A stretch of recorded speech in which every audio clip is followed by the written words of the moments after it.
loi du karma de Mo Yan. Selon la dure loi du karma, Ximen Nao est condamné à être réincarné en animal. Âne, puis bœuf, cochon, chien ou singe. Il revient dans son village, partageant le quotidien de ses descendants, témoins discrets et acteurs décalés, comiques et déguisés. Il suit 50 ans durant le destin d'une communauté de paysans.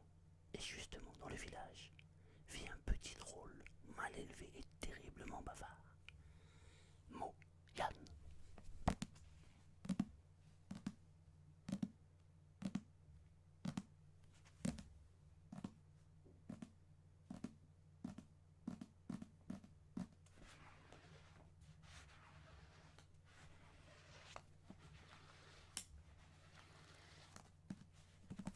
Chapitre 1er. Après maintes supplices, il crie à la justice, au tribunal des enfers, une rouerie, et le voilà réincarné en âne au blanc sabot. Mon histoire commence le 1er janvier 1950, pendant les 2 ans et plus qui ont précédé cette date.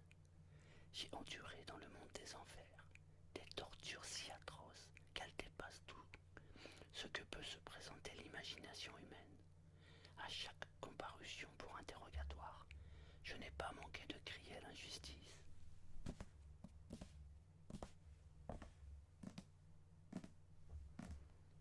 Le son lugubre et pathétique de ma voix se sont propagés en vagues d'écho jusqu'au moindre recoin de la salle d'audience du roi des enfers.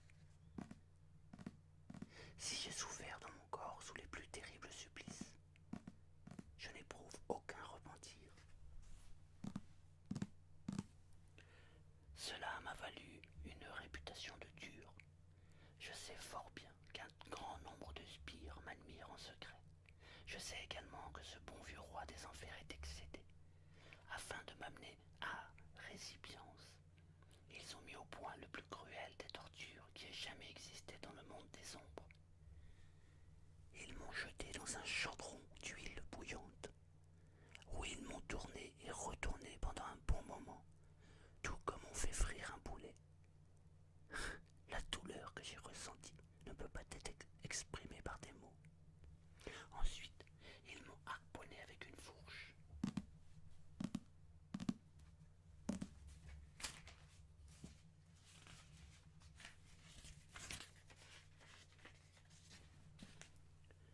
Gardant soulevé au-dessus du sol, ils ont gravi une à une les marches menant à la salle d'audience. Les sbires de chaque côté émettaient des sifflements qui faisaient penser à des chicotements de chauves-souris vampires. L'huile goûtait de mon corps, tombait avec bruit sur les marches, dégageant des volutes de fumée jaune. Avec beaucoup de précaution, ils m'ont déposé sur la dalle en pierre sombre devant la salle d'audience, se sont agenouillés et ont dit au roi des enfers: « Votre Majesté, le supplice est achevé. Je sais que je suis grillé au poing, croquant et croustillant, et que au moindre heurte, je peux être réduit en pièces.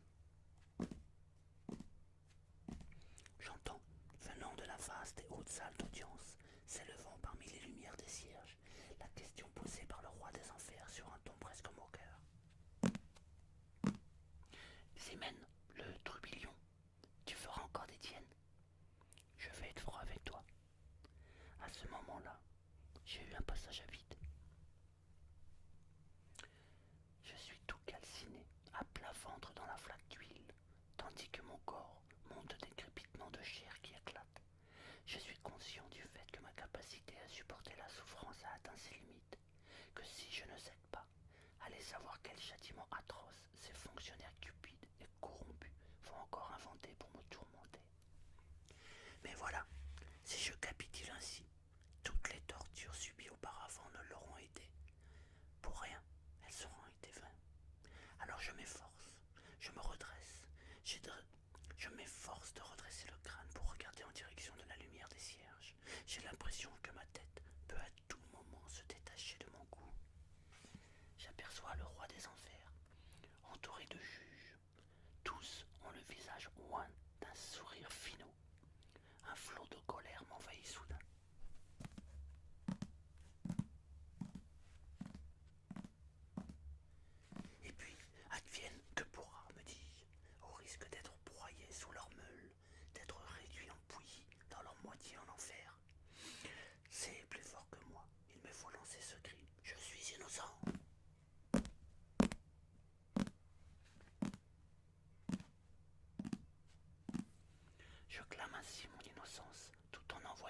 postillon d'huile à l'odeur forte. Je suis innocent, moi, Ximen Nao. J'ai vécu 30 ans dans le monde des humains. J'ai aimé travailler. Je me suis montré diligent et économe dans la tenue de ma maison. J'ai donné la construction de ponts et de routes. J'ai fait le bien autour de moi. Dans chaque temple du canton de Dongei, relevant du district de Gaomi, on peut voir des statues des divinités restaurées avec mes dons. Chaque pauvre de ce canton a pu se nourrir grâce aux aumônes en grains que je lui ai faites, mais chaque grain de céréales a été engrangé dans mon grenier à la sueur de mon front. Chaque sapec de mon coffre a été le fruit de ma peine. Je me suis enrichi grâce à mon labeur, et c'est mon ingéniosité qui a fait prospérer ma famille.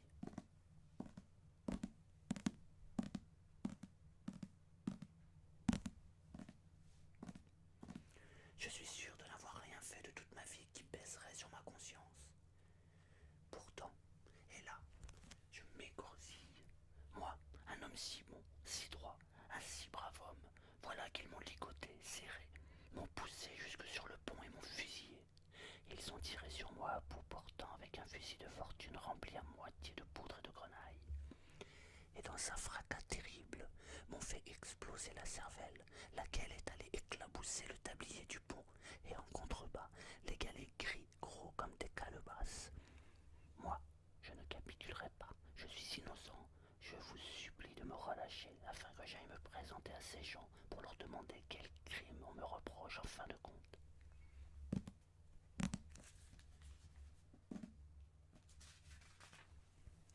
Au travers de ces paroles qui sortent de ma bouche comme un feu roulant, je vois se déformer le gros visage luisant du roi des enfers. Les juges à ses côtés ont le regard fuyant et ils n'osent me fixer droit dans les yeux. Il est clair qu'ils sont au courant de mon innocence, que depuis le début, ils savent que je suis l'esprit d'une personne morte, victime d'une injustice. Mais voilà, pour des raisons inconnues de moi, ils jouent les sourds et les muets. Je continue de crier, je répète les mêmes phrases, comme autant de cercles de la réincarnation. Le roi des enfers échange quelques phrases à voix basse avec des juges à ses côtés, puis il frappe la table du bâton destiné à intimider l'auditoire et dit « Ça suffit, c'est maintenant, on le sait que tu es innocent. Sur terre, ils sont nombreux ceux qui mériteraient la mort, mais qui ne meurent pas pour autant, alors que tout aussi nombreux sont ceux qui ne devraient pas mourir, mais qui meurent pourtant. Il s'agit d'une réalité sur laquelle notre tribunal n'a aucune prise. Pour l'heure, nous allons faire une exception en ta faveur et te rendre la vie. »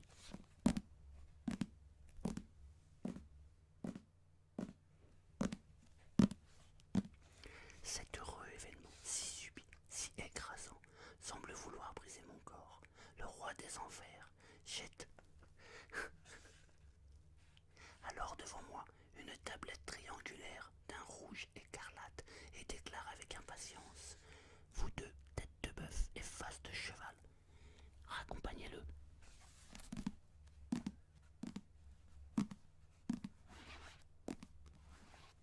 Puis il se retire de la salle d'audience dans un grand mouvement de manche, suivi par la foule des juges. La flamme des cierges vacille sous le souffle d'air provoqué par leur ample robe au large emmanchure. Deux sbires vêtus de noir, les reins ceints d'une haute bande d'étoffe orangée, s'approchent de moi depuis les deux côtés. L'un d'eux se penche pour ramasser la tablette et la fourrer dans sa ceinture. L'autre me tire par un bras dans l'intention de me relever. J'entends le bruit sec. Que fait ce bras? Sensation que les nerfs et les os se rompent. Je pousse un cri perçant. Le sbire, qui détient la tablette, donne une bourrade à son compère et dit sur le ton qu'un vieil homme expérimenté prendrait pour faire la leçon à un jeune blanc bec et cervelé. Merde, ma parole, t'as un petit poids dans le cerveau, ou bien un vautour cendré t'aura crevé les yeux de son bec. Tu vois pas qu'il est croquant comme un gros beignet de la 18e rue de Tanjong? Face à ces remontrances, le plus jeune des sbires lève les yeux au ciel, ne sachant plus que faire. Celui qui porte la plaquette reprend. Qu'est-ce qui t'attend planté là? Va donc chercher du sandane.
C'est comme si 10 000 pointes d'aiguille me piquaient.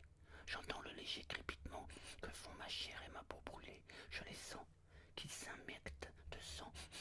Je pense alors à la terre qui, après une longue période de sécheresse, reçoit la pluie tant attendue. En cet instant, la confusion règne dans mon esprit. Je suis en proie à des sentiments divers. Le spire, avec des gestes vifs et d'une grande dextérité, ceux d'un peintre chevronné, me barbouille tout le corps avec le sang d'âne, un coup de brosse après l'autre. À la fin, il élève le seau et me déverse le restant en pleine figure. Je sens la vitalité déferler à nouveau dans mon corps. Je retrouve force et courage. Sans leur aide, je me mets debout.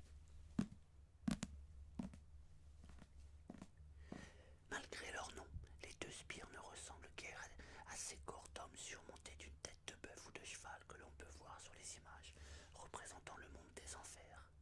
Leur corps est structuré comme celui des humains. La seule différence vient de la couleur de leur peau. Elles semblent teintes avec un élixir mystérieux. Elles brillent d'un éclat bleu éblouissant.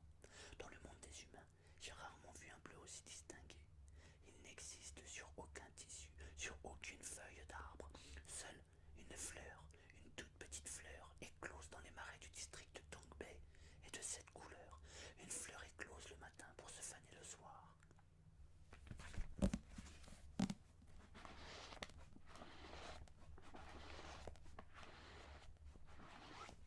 Soutenu sous les bras par les deux spires, à la taille élancée et au visage bleu, je traverse un tunnel sombre qui semble ne jamais avoir de fin. Sur les parois de chaque côté, sous les 30 ou 40 mètres, apparaît une applique étrange, faisant penser à un corail. Une lampe en forme de coupe y est suspendue. Les effluves odorants de l'huile de soja qui s'y consument se font prégnants au lointain tour à tour, et mon cerveau, selon le cas, passe de l'état de torpeur à celui de lucidité. À la lumière des lampes, je peux distinguer, accrochées au plafond voûté du tunnel, de nombreuses chauves-souris de taille gigantesque.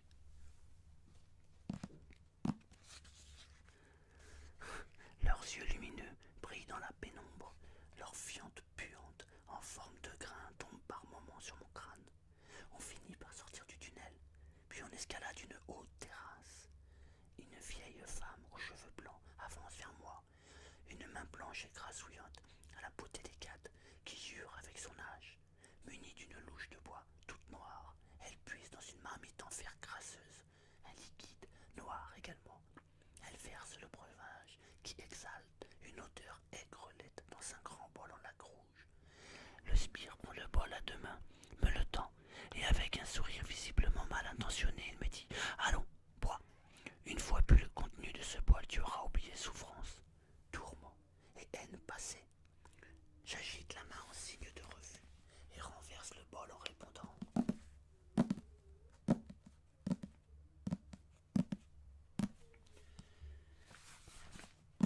Pas question. Je veux ancrer profondément dans ma mémoire souffrance, tourment et haine passée. Sinon mon retour dans le monde des humains n'aurait plus aucun sens. » Je descends fièrement de la terrasse. Les marches en planches de bois vibrent sous mes pieds.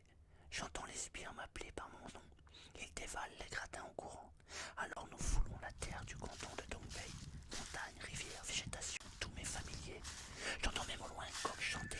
Oh, qu'est-ce que c'est beau. Sauf les poteaux blancs ou affichés dans le sol, sur lesquels sont inscrits des noms que je connais et d'autres qui me sont étrangers.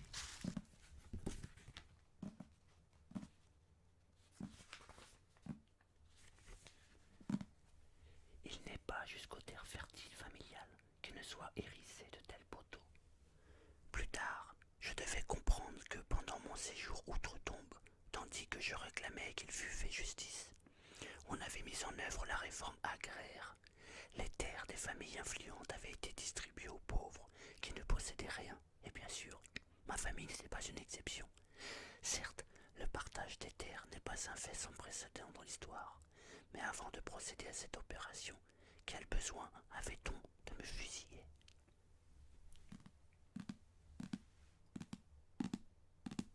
On dirait que les spires ont peur que je prenne la fuite. Ils me collent de près, chacun de son côté. Leurs mains glacées agrippent mes bras, comme feraient les cerfs. Le soleil brille, l'air est vivifiant, Les oiseaux chantent dans le ciel, on peut les entendre au loin ou même plus près. Les lapins courent sur la terre.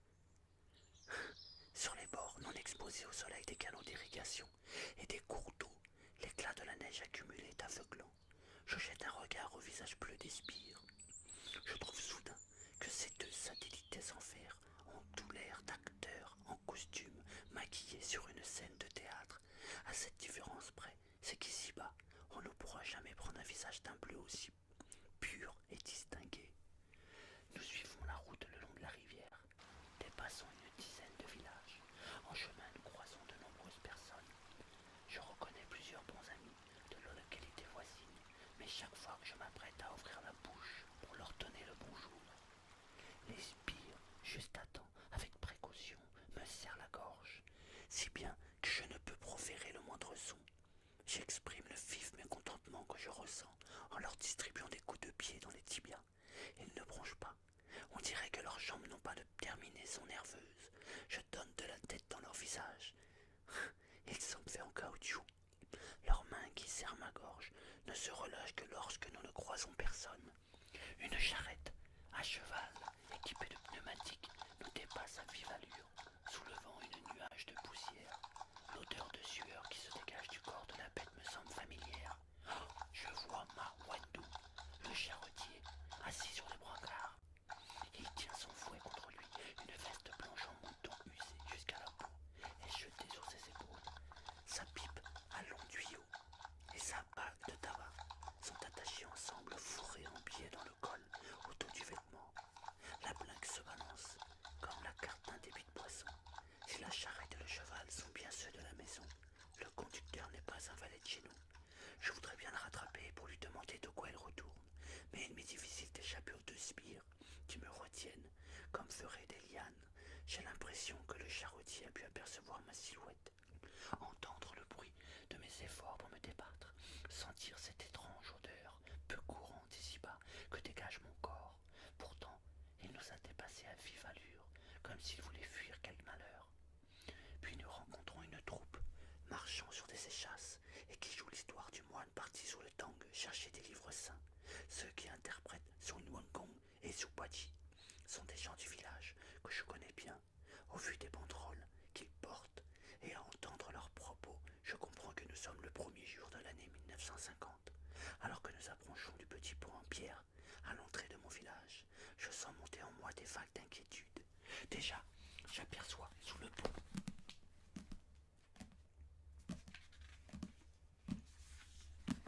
des galets teintés par ma chair et mon sang, des lambeaux d'étoffe et des cheveux sales qui y sont collés. Il s'en dégage une forte odeur de sang. Dans les cavités délabrées du pont sont rassemblés 3 chiens sauvages, 2 couchés, un debout, 2 noirs, un jaune. Il y en a un qui crie, il y en a un qui arrête pas d'aboyer.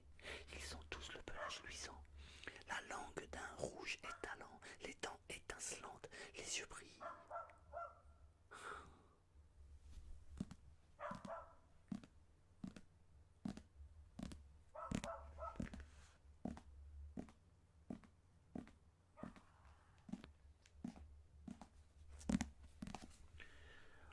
On m'avait attaché les bras dans le dos, avec une cordelette de chanvre. Dans mon col était inséré un écriteau avec la mention « Condamné à mort ». Nous étions le 23e jour du 12e mois du calendrier lunaire, à 7 jours de la fête du printemps. Le vent était froid et mordant, des nuages noirs couvraient l'horizon. Le grésil, pareil à des grains de riz blanc, entrait dans mon cou par poignées. Mon épouse, Dame Bai, non loin derrière moi, pleurait, se lamentait, mais n'entendait ni la voix de Yangjiang, ma première concubine, ni celle de Xinjiang, la deuxième. Yangjiang avait 2 enfants en bas âge, qu'elle ne fût pas ma venue m'accompagner pouvait se comprendre, mais Xinjiang n'avait pas cette excuse, et puis elle était jeune. Son absence était une déception pour moi.